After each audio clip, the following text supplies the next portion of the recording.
Só que como a gente começa o programa dando notícias, inevitavelmente tem Você vai umas passar, vai ter que tenebrosas. passar por isso mais cedo ou mais E eu tarde. evitava. E Vanucci sabe disso. Primeiro ano que eu tava na Band, o Boechat morreu. Eu era fã do Boechat demais, e o Rodrigo lá, tempo lá de trás, desde da Record, depois ele me dirigiu na Gazeta antes da gente começar a namorar e falava: Fonseca, você vai ter que aprender a fazer isso. Você tá na sua zona de conforto e uma hora vai ser pior para você.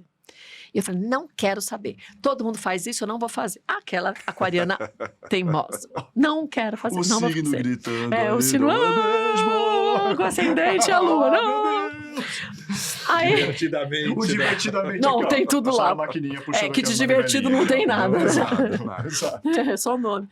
E aí, naquele momento, eu tive que... Foi péssimo, foi o pior momento da minha carreira, foi aquele. Porque a gente ficou sabendo que o Boechat teria sofrido um acidente, a gente não sabia se era verdade ou não. E eu naquela visão de, é nada, isso é fofoca, é fake news. E aí, em determinado momento, 1h pouco da tarde, 1 hora mais ou menos, fala assim, o avião, o helicóptero caiu, bateu, não sei o que, no caminhão, ele morreu. Mas ninguém vai falar nada, porque tem um pessoal da Band indo para casa, da Verusca, pegando as meninas em casa. Aí eu respirei fundo e falei, tá o Neto no ar, ainda bem, vai entrar o jornalismo, eu pensava, vai entrar o jornalismo. Tá bom, o Neto entrou da Atena, que ia dar notícia, e todas as emissoras. Existe, eu acho que uma coisa tão bonita nessas horas, que é uma união tão grande das emissoras e que a gente, às vezes, nem imagina, e quem assiste televisão às vezes não imagina. A Globo sabia, a Record sabia, a SBT sabia, todo mundo sabia. Mas a Band pediu, olha, me deixem... Eu vou dar um ok para vocês, para falar com a família, porque a família vai saber disso. Não pode, ou as meninas, ser de outro jeito. E todos seguraram. Aí o Datena entrou no ar, o Neto falou uma coisinha rápida, o Datena entrou no ar, e eu estava no estúdio, e aí o Datena começou a passar mal. Ele começou com o pescoço, sabe quando o coração parece que pulava, passou mal, saiu.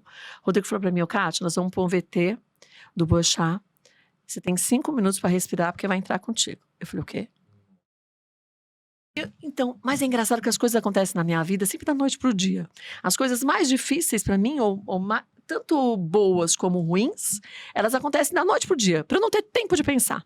Quando eu fui pra Record, foi assim, foi de uma sexta para uma segunda, então eu não tive tempo para pensar. Quando eu fui pra Gazeta, foi de uma sexta para uma segunda. Quando eu fui pra Band, a mesma coisa.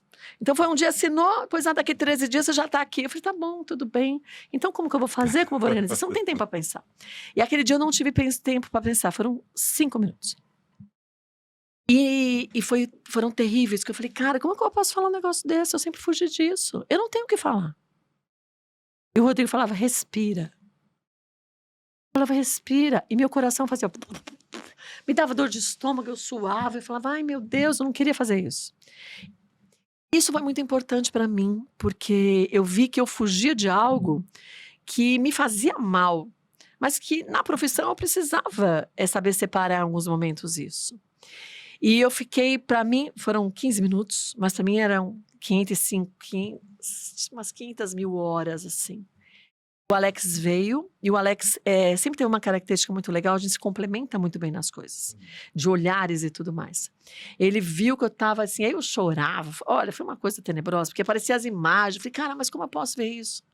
Eu estava sentado, fazia o quê? Poucas horas aqui. Ele sentava no estacionamento, onde colocaram uma plaquinha, né, da Praça Boechat. Ele sentava aqui no ferro, onde param os carros, e abria o jornal, ficava vendo como se estivesse na sala da casa dele. Eu falei, uma pessoa dessa, que eu sempre amei, como que simplesmente parte assim? Então eu comecei a pensar nas filhas, na mulher, na mãe, que já tinha mais idade. Nossa Senhora, foi tenebroso. E depois disso, eu acho que foi um grande marco para mim, triste demais. Mas que eu falei, então, Kátia, você vai ter que aprender a lidar com tudo que você não quer e não quis, e jogou para debaixo do tapete a partir de hoje.